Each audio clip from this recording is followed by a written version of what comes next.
Childbirth was an incredibly dangerous time in the Middle Ages. Many mothers died in childbirth and many children were stillborn or died shortly after childbirth. So medieval women were very fearful about what was going to happen around that time.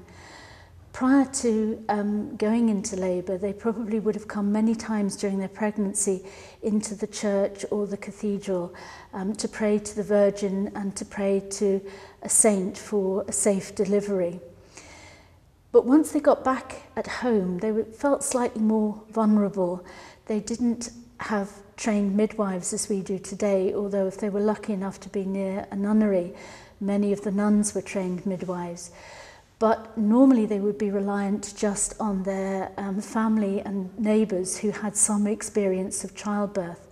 So they would try to bring the church into their home by having religious objects in the home, which might be a crucifix, it might be an amulet with the name of an angel written on it, or it might just be a scrap of something that had been blessed by a priest or had holy water on it, just to bring the church into the home and make them feel a little bit safer. But if labour really got difficult, then they would often fall back on the folk religions and the folk beliefs that went way back before the date of Christianity.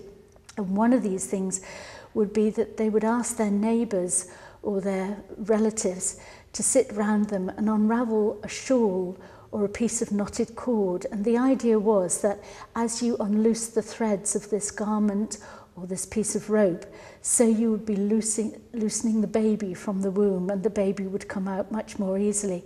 And you can see where that idea would have come from. It was just a physical thing. If I do this action, then I will be able to get the baby out of the womb, because they didn't know what else to do.